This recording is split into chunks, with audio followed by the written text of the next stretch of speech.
মানুষের কথা শুনতে আর ভাল লাগে না, তার চেয়ে বরং আপনাদের সাথে আমি একই উপায়ে কিভাবে দুইটা ভর্তা করা যায় সেটাই শেয়ার করি। এটাই দেখুন। আসসালামু আলাইকুম, আমি বর্ণিল সুবর্ণা আপনাদের সাথে শেয়ার করতে আসলাম ছোট চিংড়ি দিয়ে কিভাবে দুইভাবে ভর্তা করা যায়, তাও একই উপায়ে। সরিষার তেল নিয়েছি। সরিষার তেল যখন গরম হয়ে আসছে তখন তার মধ্যে দিয়ে দিচ্ছি পেঁয়াজ, রসুন, শুকনো মরিচ আর কাঁচামরিচ। যে যেমন ঝাল খাবেন ঠিক তেমন পরিমাণে কাঁচামরিচ ব্যবহার করবেন বা শুকনো মরিচ ব্যবহার করবেন। এভাবে একটু ভেজে ভেজে নিয়ে তার মধ্যে আমি দিয়ে দিচ্ছি চিংড়ি মাছ কুচানো। চিংড়ি মাছ কুচানো দেওয়ার পর এটাকে আমি ভালোভাবেই নেড়ে নিচ্ছি, কেননা এই চিংড়ি মাছ থেকে কিন্তু পর্যাপ্ত পরিমাণে পানি ছেড়ে দেবে। কিছুক্ষণ নাড়াচাড়া করতে করতে চিংড়ি মাছগুলো যখন এভাবে ভাজা ভাজা একদম পানি শুকিয়ে আসবে তখন আমি চিংড়ি মাছগুলোকে নিয়ে নিলাম পাটার মধ্যে। একে একে সবগুলো চিংড়ি মাছ আমি পাটার মধ্যে নিয়ে নিচ্ছি পিষার জন্য।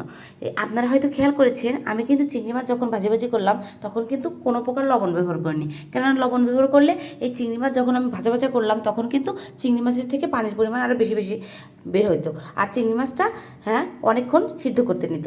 এদিকে আমি লবণ দিয়ে দিলাম, লবণ দিয়ে দিয়েই বাটার কাজ শুরু করে দিয়েছি।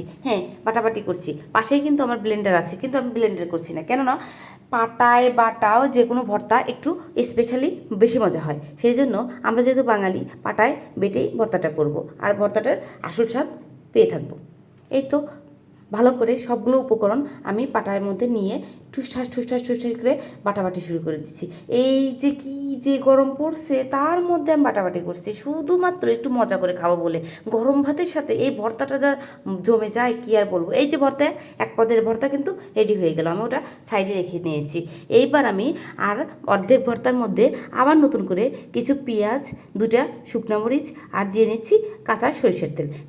এইভাবে আমি আবার একটু ঝাল ঝাল করে নিলাম। যারা একটু বেশি ঝাল পছন্দ করেন তারা অবশ্যই এইভাবে ভর্তাটা করবেন। এইভাবে ভর্তাটা করলে একটা আলাদাই মজা। এইভাবে আমি ভর্তাটাকে ভালো করে মাখিয়ে একদম ভালো করে মাখিয়ে নিলাম ভর্তাটাকে। ব্যাস রেডি হয়ে গেল আমার ভর্তাটা। এই যে দেখতে পাচ্ছেন আগে তুলে রাখা ভর্তা আর পরে কাঁচা পেঁয়াজের ভর্তা, দুই ভর্তাই মজা।